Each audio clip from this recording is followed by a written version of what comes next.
we're going to let Mr. Tom Mellon tell us all about the Underground Railroad here in Gurnee, Illinois. Mr. Mellon. Okay, thank you, Mr. Brooks. First, all know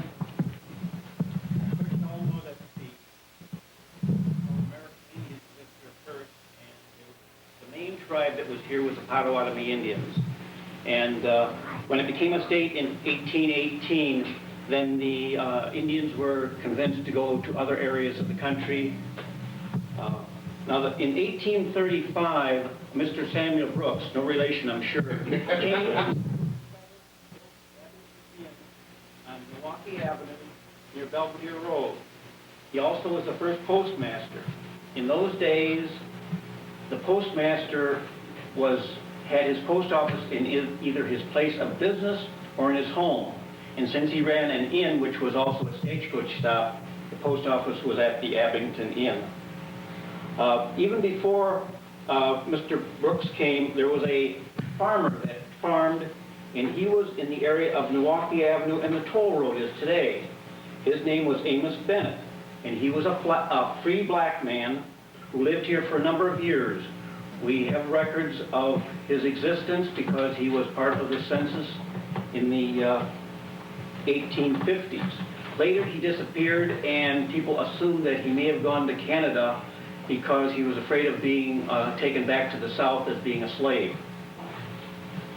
Now, there was some talk that maybe his wife was not a free black. We don't know. We don't know very much about the people.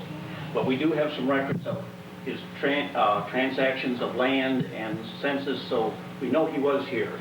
And it definitely says in the census that he was a black man. No questions. The first stagecoach stop, first stagecoach came through in 1836, shortly after the Abington Inn was built, and it was coming from Chicago and going to Milwaukee.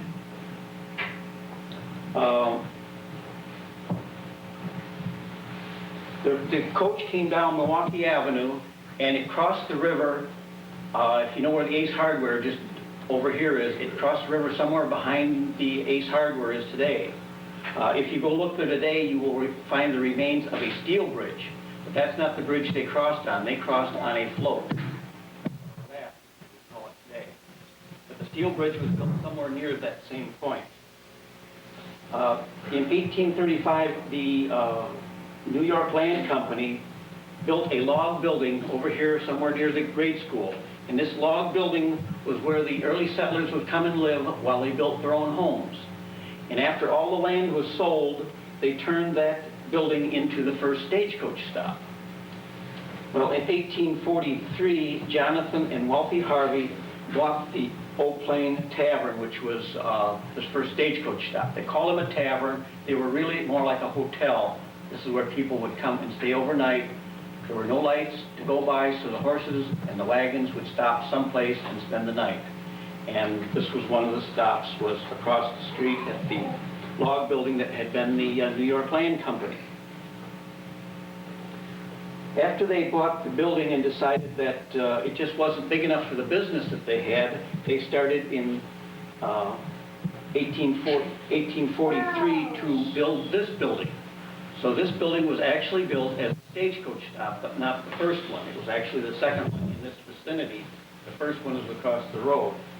Then 1846, Jonathan Harvey died, and Wealthy Harvey, his wife, married a man named Erastus Rudd. And this is how she got to be known as Mother Rudd, because everybody liked this woman, and they called her Mother Rudd, even though she didn't have any young children. She had all grown children when she came to this area. They came from the East Coast. One of the other things that was here at the Mother Rudd home was a post office. Erastus Rudd was the postmaster for several years, and somewhere in this room, probably the back corner there, was the post office. Now, there was no delivery to homes like there is today. You had to come to the post office to pick up your mail. With only a few hundred people living in this community, he wouldn't have a lot of mail, so you'd come to town once a week and you'd pick up your mail or whatever.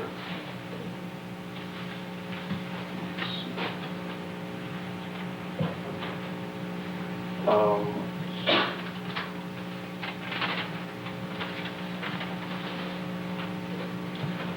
Mother Rudd closed the tavern after Mr. Rudd died in 1870. And then in 1880, she passed away, and her daughter Nancy, who was named Nancy Mutaw then, took over the operation of the hotel and ran that. Now, it was no longer a stagecoach stop because the railroad came through. And it was still, though, being used as a hotel and for people traveling from the west part of the area to the Waukegan. In 1894, Nancy Mutaw died, and the property was sold to Thomas McCann. There were 80 acres here approximately, and they used this for a farm. There is rooms of an old barn out back that exists, and that was probably from the stagecoach days when they had to have horses. But it was used then for cows and horses and other livestock that they would have on the farm. I have a picture here. I don't know how well they can see it from the back. This is the house you are in today. There's a lady standing here on the corner. I believe that woman was Nancy Mutaw's daughter. We don't know the exact date. The only thing we can judge by is the date that the school exists and the church. Now, if you look way in the background, let's see where that is. Way in the background, you can see the two-room school from Gurnee. And we know the date that approximately that was built. Also next to it is a church. Now, we know when that church was there. Later, that church was moved over to Grand Avenue. And then many years after that, it was torn down and rebuilt as a brick building. So we can get some ideas of when this picture was taken, but nobody can really tell us for sure when it was. At different times, we have pictures where there was a porch on the front of this house. But the porch is, we left it off because it wasn't on when the Rudd family owned it, or Mrs. Harvey. But we keep the picture up. After the McCanns lived here, up until 1944, Joseph and Helen Gilmore bought the property. They turned it into a rooming house. There are 3 bedrooms upstairs that could be rented out, the size, one large room, the size of this room. And they rented this out during World War II when housing was in short supply. And I was told that it was generally teachers, either from grade school or high school, that would rent these out. I don't know if you're familiar with women teachers. In those days, a woman could not be married if she was a teacher. It was an exception to the rule, if they were. In the 1940s? Into the 1940s. Clarissa, when did your teacher get married? Do you remember? She got married, I believe, in 1947. And they had to fight to keep her. This was a school, Whittier School in Waukegan, and one of her teachers got married, and they almost fired her because she got married, and only because the principal stood up and says, "She's my right hand, I have to have this woman," she kept her job. I know I did not have any married teachers, women teachers, when I went through Glen Flora School in the 40s. I graduated from Glen Flora in 45. Now in high school it was a little different. There were some married teachers there, but I don't know that there were that many. Okay, I showed you the pictures of the house. The village of Gurnee bought this building in 1984. It was in very poor condition. They decided that through help from not only the village, through help from donations from contractors, some free labor, other companies, that they would restore this house the best they could. They actually picked up the house, replaced the stonework underneath. They took the stones apart. The stones were fine. The cement was holding them together. They took it apart and re-cemented all the stones together and set the house back down on new plates because the plates were all rotting too. And we'll see some of those when we go to the basement.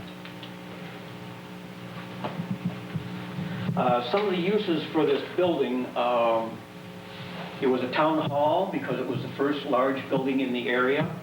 They had meetings, voting. It was a social center. They said they had dances upstairs on the second floor. It was a stagecoach stop. where you could get food and lodging.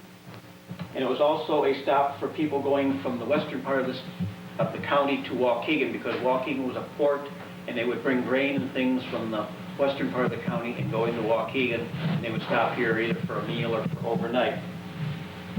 Then I think the main reason that, well, one other thing, the railroad came through in 1873, and up until that time, this town had several names. Wentworth was one of them, and Eau Plaine, and it was not named Gurnee until after the railroad came through in 1873, and the railroad named the station stop for Walter S. Gurnee, which we have a picture on the wall over here. And once it was named, the station stop was named Gurnee, then the town or the community took the name, and then it was not until 1928 it incorporated as a village. So it's had a lot of names, it had a lot of history. The main reason that you folks are here today is because of the rumor that this building was part of this Underground Railroad. It had to be Mother Rudd who helped the people, because she was the one that lived here prior to the Civil War. And I don't know exactly what years the Underground Railroad operated on, but I understand they quit about the time of the Civil War. Is that your understanding? That's, you don't know. That's what I heard about the time of the Civil War. That kind of disappears. But anyhow, we have under our kitchen a small basement area, which would have been built probably for storage of potatoes and onions and other produce that would be kept during the winter months. There was also a stairway built to go from the kitchen to the basement sometime after the house was first built. The reason I say this is because there's places where there are notches into the boards where the supports for the floor are today, and those notches would never have been cut there if there had not been a beam there. So the stairway was cut sometime later. The main entrance to the basement is through the outside, which was a common practice in the days of the early settlers in this area. Even our home, which was built in 1913, the original entrance was on the outside, because it was built as an old farmhouse. Now we can take you through a short tour of the house. We can look at some of the things that we have here. We don't have a lot of displays. We set up 3 times a year for visitors. Our next visiting period would be the 25th of May, which is the Sunday of Memorial Day. We put our items into the display cases, and people can come and look at them, see some of the things that we have. The main visitation that we have from a great many people is in August, and that will be the 9th and 10th of August. It's the second weekend, at least generally second weekend of August. If there's anybody that really needs to know, I have a letter from the Gurnee Days Corporation that sets this date. I can look it up because it just came in, but I'm sure that that's the 9th and 10th of August on the weekend. You'll see something about Gurnee Days, and then you just come down to the park on the weekend and see us.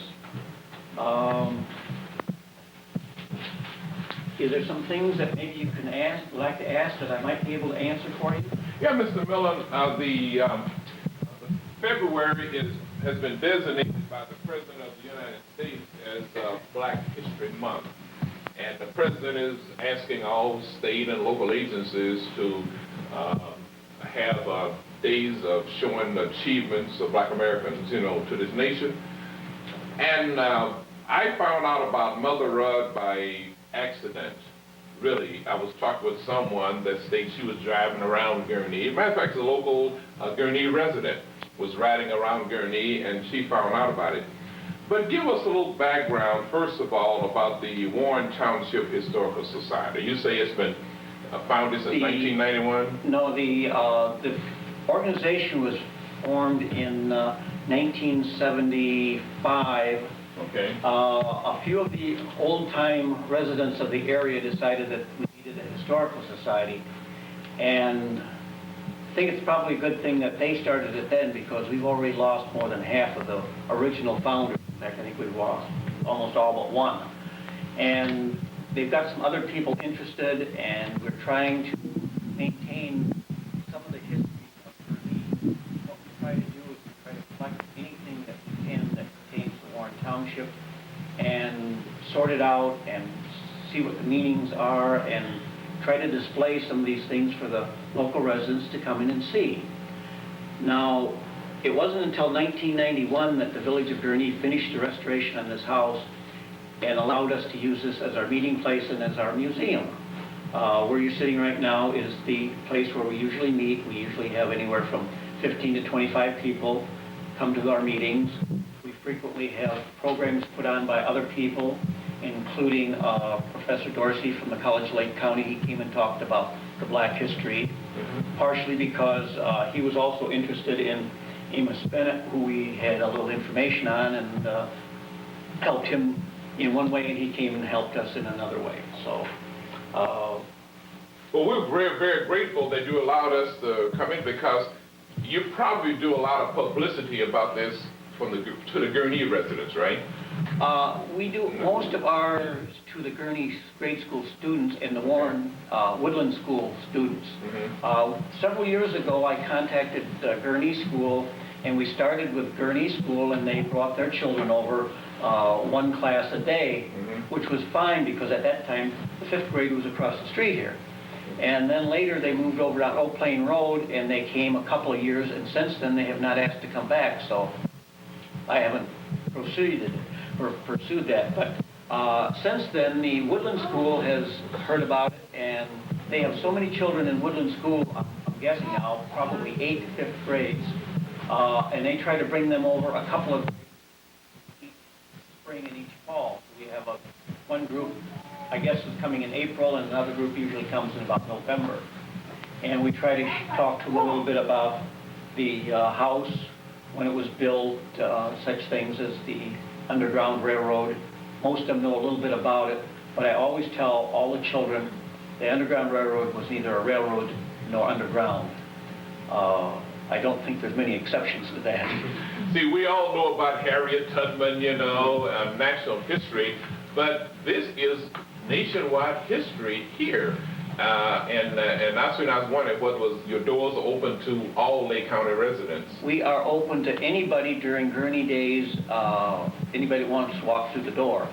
We are open by appointment, such as today, for those who call and ask about it. We are getting more publicity from the different newspapers in the area, so we are now starting to get more and more inquiries about the property. We noticed that there's another location, the Millburn Church, which is about 10 minutes from here. As a matter of fact, it's on Highway 45 and Grass Lake Road. That's correct. That's another site, and we're going to visit that site as soon as we leave here. And we're happy that he has opened his doors to us to come in because of the nationwide historical significance. He's been very generous with the grade school children, because the ones that come here from Woodland School take a tour, and they start at Lake County Museum and get a little story about the Underground Railroad in general, and then they bring them to the Ivanhoe Church for a short stop. They bring them here for a short stop, and then they take them over to the Millburn Church. And Reverend Meltzer has been very generous to allow all these children to come in. Usually we get a bus load, which is somewhere 50 to 60 children at a time, and it's a little difficult here, but they have a lot more room in their auditorium. I think some of the others visit here may have some questions that they may want to ask too. I would like Ford. to know, This is Edwin Ford from North Chicago, Illinois. when did the blacks start selling in this area? When did they start settling Yes, here? yes, I know. In general, Yes, in Warren Township? yes. When I first came to Warren Township, I do not believe there were any blacks in the grade school. Is that right, Clarissa? You remember any? I wasn't in grade school. No, but when our son went through grade school in 50, when did he start school? 59? 59, 60, 62. I do not remember any black children in Warren Woodland School. When I went to Waukegan High School, and there were a lot of blacks through Waukegan, as you probably know, in North Chicago. Because when I went to high school, Waukegan High School had all the North Chicago and Waukegan children. You don't know what year? I don't know what year they actually started moving into this area. There were some black children in the Warren High School, and so I believe there were some in the third grade at that time. But there were not very many until, well, Dennis started high school in 1970. Yeah, 70, graduated 74. So he was started in 1970. So there were not a lot, but a few blacks in Warren Township in about 1970. Okay, I'm sorry, go ahead. I would hazard a reason for that, mainly, Mr. Brooks, is because most of them worked in the factories in Waukegan, so they lived close to where they were working. People didn't used to live as far from their employment as they did. Thank you. Mr. Powey? Tom, do you know where, on the Underground Railroad, where was the stop before Lake County? Do we know that? No, we don't know that. If anybody knows, I would say that Professor Dorsey from the college would know. We've heard there are other stops in this area, but we have not been able to get a whole lot of information on them yet, and we're hoping to find more as people are becoming more and more interested in this.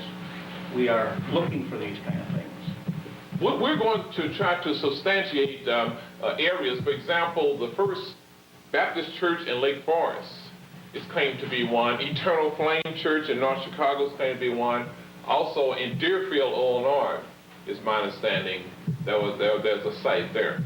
So we're going to now start researching. Mr. Mellon, you know, black history has either been lost, stolen, or strayed. And the reason that there's so much emphasis given on Black History Month, we learned a little bit. In other words, we read, evidently a historian did not write our history books. It was his story. It has a difference between his story and a historian and history. In other words, his story is only what he wants us to know about history. And it's very unfortunate that we have to learn now about our culture and about history piecemeal like this. So we're very grateful that you have opened your doors that we can learn some more about. Tell us about the significance of Underground Railroad. What really happened there? Well, what really happened is there were a lot of people, they call them abolitionists, that believed that slavery was a wrong thing, and they would like to be able to help these people. Unfortunately, the federal government says that's a no-no, you must not help these people. But they still went ahead and did this. There were a few people, a lot of them in this area, I believe, felt that slavery was a wrong thing, and so a place that was willing to open their doors to the slaves that were escaping, the neighbors wouldn't tell anybody. So they were safe from their own neighbors, which is an important thing. If you're not safe from your own neighbors, then you wouldn't dare try this. But from everything I've heard, that there were a good many people in Warren Township that felt that, yes, we are willing to help and say nothing. You know, there's a change over in Gurnee because a few years ago, there was a KKK, the Ku Klux Klan, applied for a permit to demonstrate in Gurnee. So there must be a change in the people. No, I think they made an appeal to apply to see if they had any backing. Okay. I really don't think they ever had a true backing here. Not that there isn't a few. There's a few everywhere you go. There's no question about that. Okay, right. But at the same time, I don't think they had enough backing that they think they backed off and said, why waste our time? We're not going to get to anybody here because most people do not feel that this is the way to treat their fellow man. The slaves were running. Where were they going to? Everything I heard was they're going to Canada, and my best guess is that they were going to Toronto area. Okay. Or the province of Ontario. Either coming through near Detroit or coming through over by where Niagara Falls is, or somewhere in that area. That was one of the first areas that were populated. I was looking at the census in Toronto because one of my ancestors, I found out, came from a little town of Whitby, Ontario, only a few miles from Toronto, and I did find the family. And that was the largest populated area of Canada at that time, so I'm assuming that is probably where they were headed for, because Canada, they could not be taken back to the United States. Once they were there, they were free. If they were brought to Illinois and stayed here, they might be caught and taken back. They were not guaranteed freedom until after the Civil War. Any idea of how many? There must have been thousands. There had to be thousands and thousands of people that moved. A lot of them didn't make it, I'm sure, but an awful lot did. Anyone else? It's very enlightening for the youngsters that are here today, and they could take it back, to their schoolmates and tell them, especially after we've had the tour, to see where the slaves were kept. You have to understand that you probably had no more than 4 or 5 at the most, maybe one family or maybe only one person come at a time. They would not come in large groups. Okay. They didn't put them on a bus and drive them up here. There were nothing but horses and wagons, stagecoach, no trains until long after the Civil War. So, they had to come walk or take a horse and a carriage of some sort.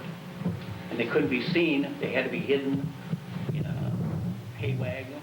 They probably were only traveling a few miles per day or a few miles per night. Now, is there a trail to find out where they were coming from? I don't know of any. Maybe Reverend Meltzer can tell you a little more about that. Okay.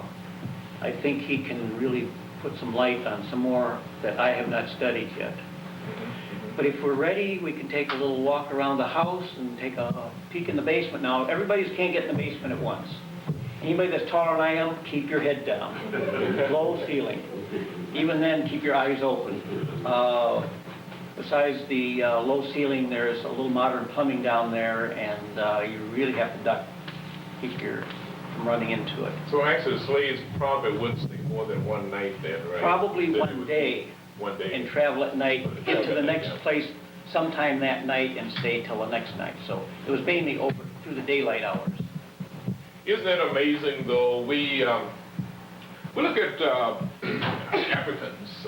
They were enslaved. They were living happily, and sons and daughters of kings, queens, and princes in Africa. And they were gathered up like cattle, by the slave owners. They were bought, put on ships, and put twice as many would be packed on ships because they knew they probably wouldn't make it across the ocean. So they put twice as many. And think of the conditions there. They were vomit, and they were chained because they would jump overboard, because they said, well, I'd rather die than be in this condition, because they never been in this situation before, right? And so if they were to pass away, they wouldn't take them out of the chain and throw them overboard or give them a decent burial, right? They would just have to, suffocate or die, and with the body decaying and so forth. So they get over here to this country, and Crispus Attucks, the first known person that was killed in the Boston Massacre, fighting for this country, just happened to be a black person. After all of that, 100 million plus Africans died in what we call the Middle Passage. Now, we here in our textbook, we read about 6 million Jews that died, as a result of Hitler's Holocaust, right? But think of 100 million Africans died, and it's not in our history books. It's history again. When the Constitution of the United States was written, in the Constitution, it stated that slaves were 3/5 of a person. How can you get 3/5 of a person? Now, think all of that trip to this country, now you're 3/5 of a person.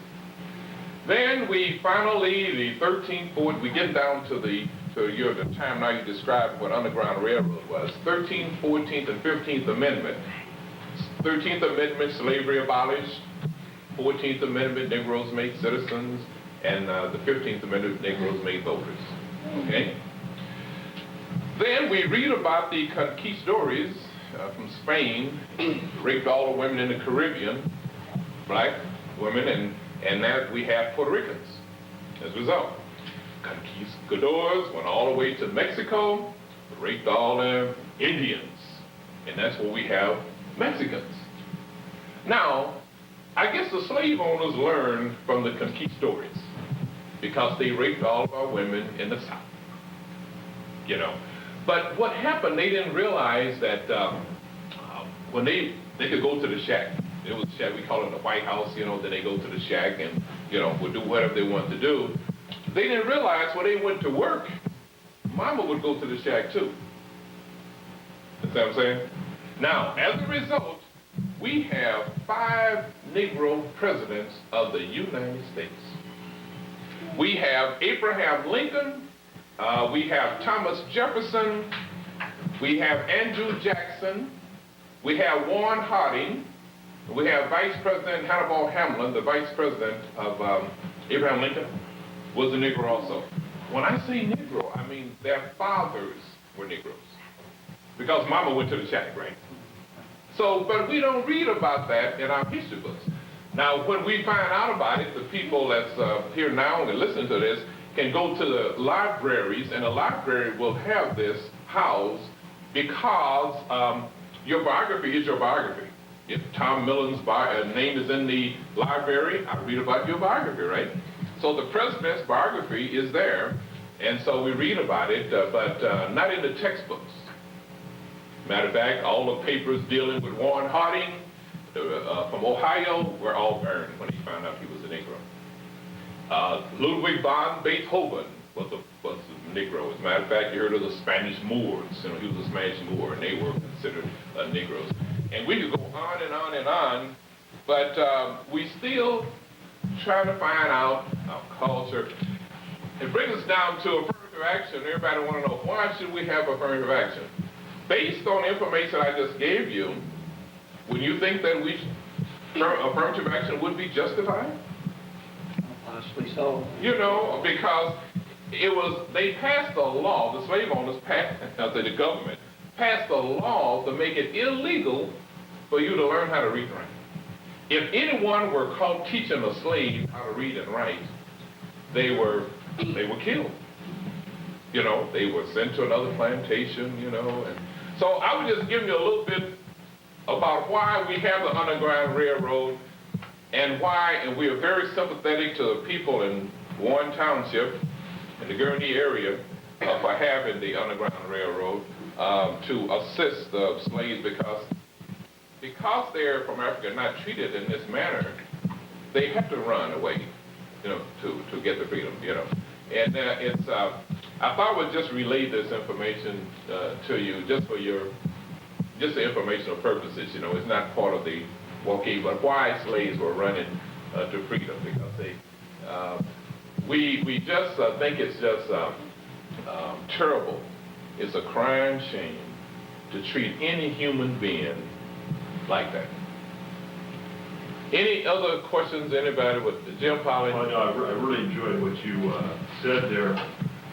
And I heard something very interesting from a talk that Ed Whitmer, who many of you know, is a wonderful guy who gives a lot of talks on race relations. He's a white gentleman who spent 26 years in Guyana, which is even though it's in South America, the majority population is African and East Indian. Okay. Country in South America where Spanish is not the major language, English is the major language. But he said something very interesting. We know about this 1/32 law, that historically, if you had one drop of black blood, you were black. Even if you were only 1/32 black, you were considered black. And it was just simply used as a form to control and to perpetuate racism. If we took it the other way, this is very interesting. If we took it the other way and one drop of white blood made you white, then Martin Luther King would have been Irish. And so, as a lot of you know, I believe there's really only one race, the human race. And that to do these things on the basis of skin color, which is an accident of nature, none of us had a choice how we were born. And to do that is just simply blatantly immoral. And it goes back to the motto of our country, which says, "E pluribus unum," out of many people we will become one, but then we had slavery. And so we see all this hypocrisy, and it's neat to be in a place here where I'm sure Mother Rudd risked her life because she knew slavery was immoral, but she was willing to do what she had to do because she had a conscience. That's very interesting. You know, I didn't have anything to do with the color of my skin. Sounds like you didn't have anything to do with your color. I mean, when a doctor patted you on the behind and you started hollering, you knew you were in the world, then you were Tom Mellon. And we thank the Lord for your interest and your time and so forth, and having us here to so we can learn more about the Underground Railroad here. And, someone else, before we're about ready to break for the tour, and if you have any other questions that may beam in your mind there, we can ask it at that time, I guess, right? All right. Do we have space downstairs where you can ask questions, or should we regroup back here and ask the questions? Well, we can't get everybody into the basement, let's put it that way.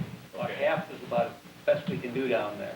Pretty Okay. crowded with what we've got there, plus it is a very small area. Let's regroup. We go in groups of 3, 6, fours or something. Well, we can handle about, when we take children down, we take about 10 at a time, the grade school children. So I don't know how many you've got here. If you got more than, much over 20, Probably could go with what, 2 groups? At least, At least two groups. At least 2 groups, okay. Clarissa would take some of you upstairs. Clarissa can take one group upstairs while I take one group outside. I don't want to send her outside to start with because the basement door is not open and she can't open the door. I've got it unlocked, but it's still pretty heavy. Oh, you opened it? Oh, you went and opened it for us, okay.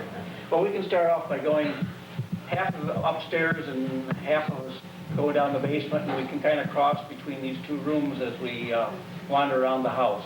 Very good. The sheriff volunteered, about 40, 50 of them. Yeah. Right across from McDonald's. Gotta go to church. After church. We couldn't after 2 o'clock. I got to give it to her. Okay. I got to fold up.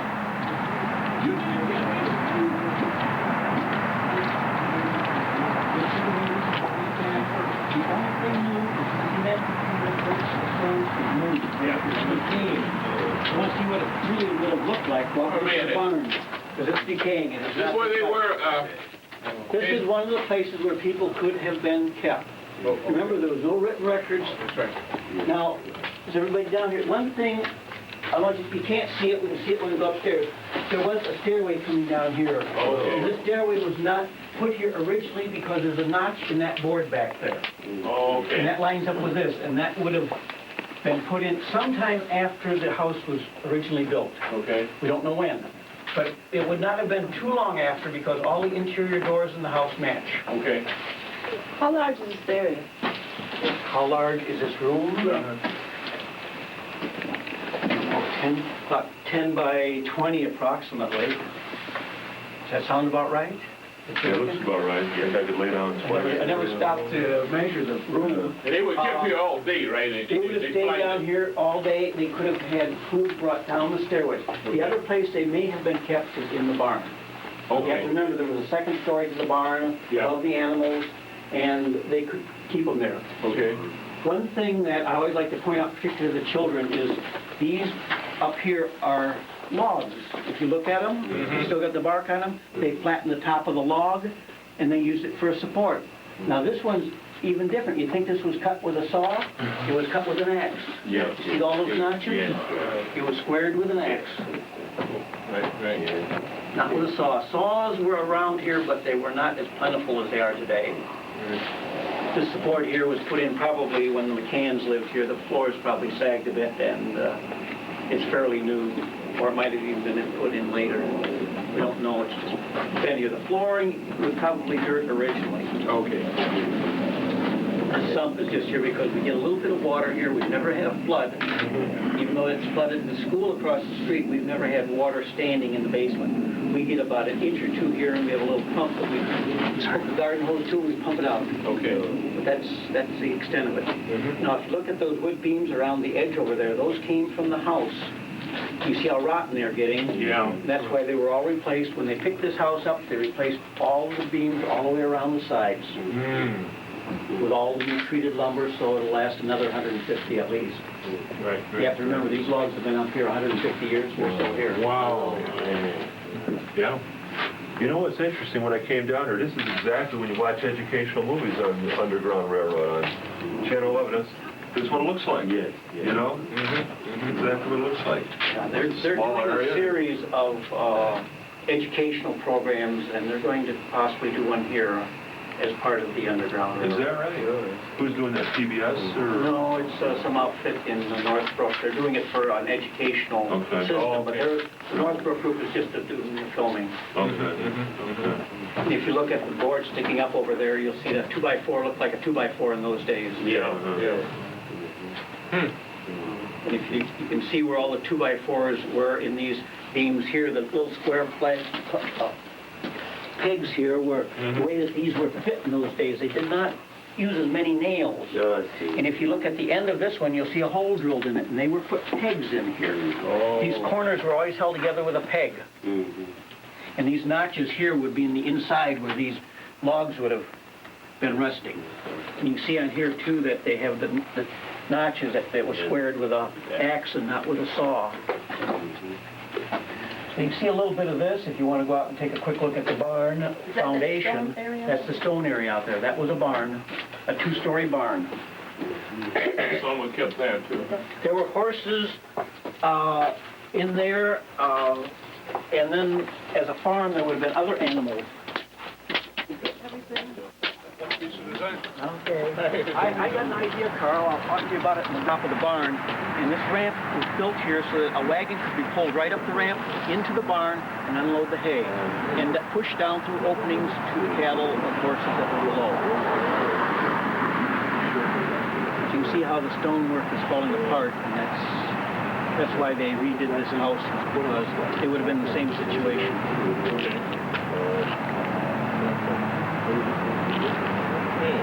Maybe folks can go inside. Yeah, we can go this way. That's right on 11.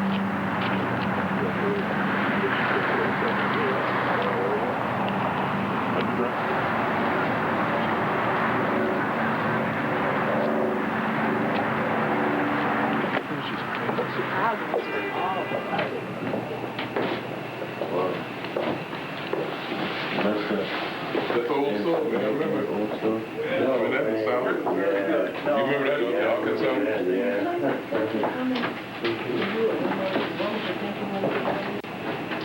This kitchen is set up as it would have been about 1920 as a farm kitchen. Now, Mother Rudd was white, right? Definitely. What about Mutah? Was she American Indian? Mutah was a Frenchman who was born in Cuba.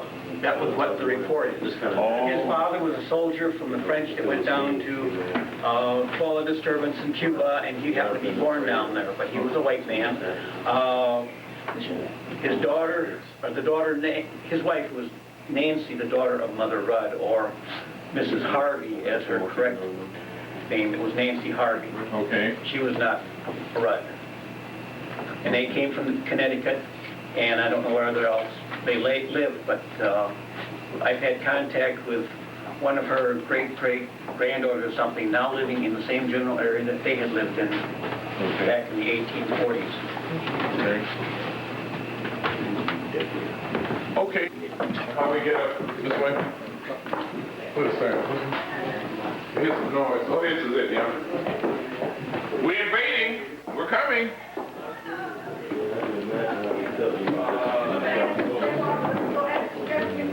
Come down. You want to come? Okay, let them come down first. You'll see it downstairs.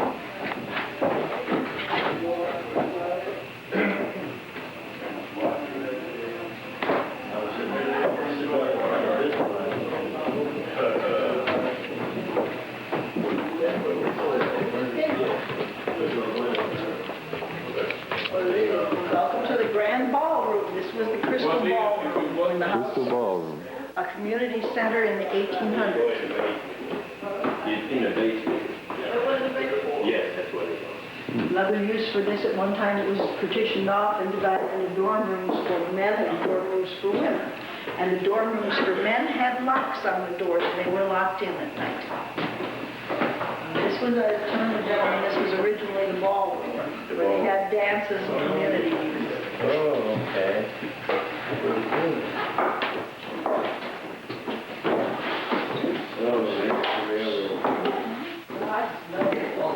Yeah. If you have high heels on, please be careful for the floor. You have some places where you could go through if you don't want to get hurt. This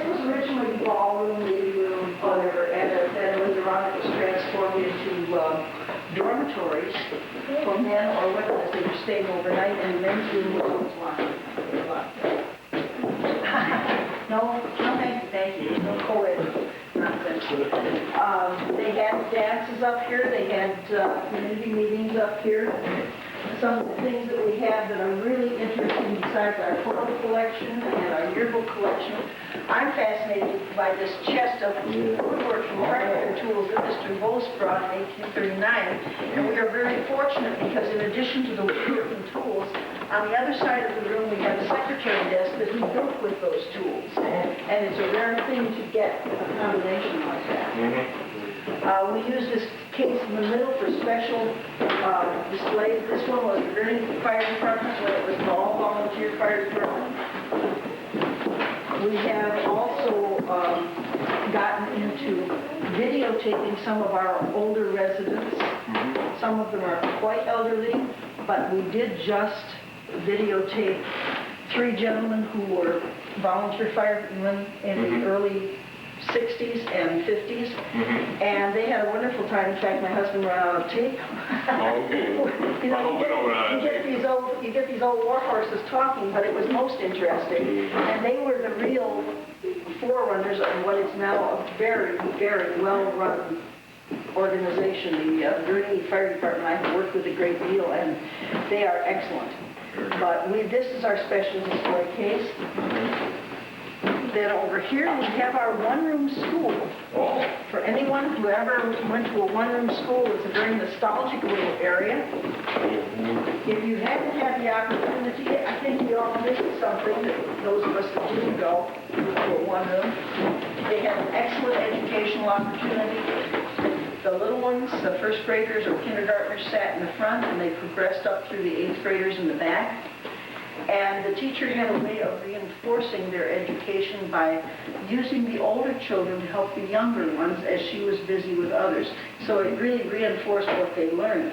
There was nothing fancy as far as the way they were taught. Of course, there were no computers. There were no audio-visual aids.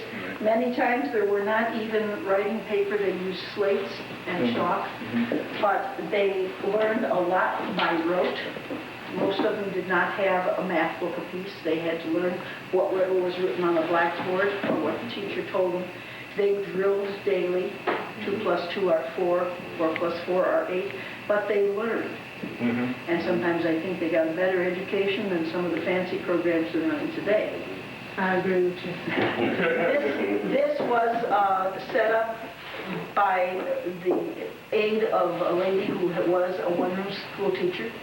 She had this in her, I think it was above her garage or something, she had a one-room school set up. And on the wall here you can see some of the activities that took place in the community. We had plays, we had dances, and we had all sorts of concerts. They had a wonderful way of learning to entertain themselves and make their own entertainment, and that's something we have lost. We are too used today, I think, to being entertained, and we're losing our imagination. It shows in our children because their toys do everything for them. One of the most fascinating programs we had here was an in-house program of just the members bringing their childhood toys. And one man, Mr. Clem, who was our agricultural teacher at Warren for 45 years, who is now deceased, brought straw. He said, these were my toys. He was raised on a farm in Middle Illinois, and they would lay the straw out in a square. That would be the pasture, and they would put a piece of straw bent so it had an ear sticking up and a little face coming down. That was their horse. If it had a longer ear, it was a mule. And they would play with those horses just the same as our children would play with a plastic horse. Only it took more imagination. And it didn't wind up and make the noises and all that. But it belonging to a historical society is very gratifying. We learn so much from our older people. Now, you and your husband are full-time, in the historical society, or part-time? You're... Well, he's the president. I'm a past president. And I think this is his life now. There's certain times of the year I think he should just move into the innkeeper's room. But no, he pretty much He gets down here a couple of days a week. Okay. We're only open, as he said, 3 times a year, and then by appointment. But generally, once a week, he and a group of people come down and accession artifacts, which is a tremendous undertaking because we have so many things that need to be cataloged that we have been given that we haven't got to. We've just recently acquired a computer to do this on. And there is so much you have to go through and redo because it wasn't done right, and we're trying to do it museum quality. So there's always some work to do here, and as he said to someone, he's also the maintenance man. He comes in and shovels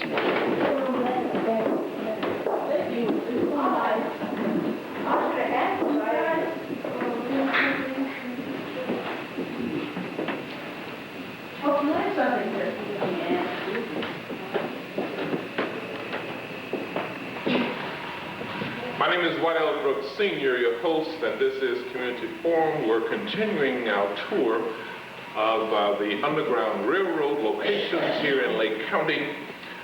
We're talking with Reverend Paul B. Meltzer, pastor of the Millburn Congregational United Church of Christ, which is located at Highway 45 and Grass Lake Road. Good evening, Reverend Meltzer. Good to be with you. Reverend Meltzer, we just left the another location here in Gurnee of the Underground Railroad, the Mother Rudd House. Yes. Mother Rudd home in Gurnee. And while we were out this way, we found that this was another site of the Underground Railroad. So what we're going to do is let you give us all the information that you want us to know about the Underground Railroad, and then we'll have questions and answers afterwards. Very good. Ladies and gentlemen, Reverend Paul B. Meltzer.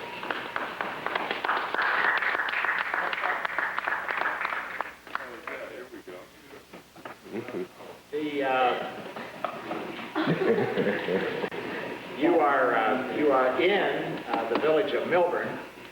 The village of Millburn today is actually a part of the village of Old Mill Creek, but it constitutes a 1,000-acre historic district with about 18 buildings on the historic register.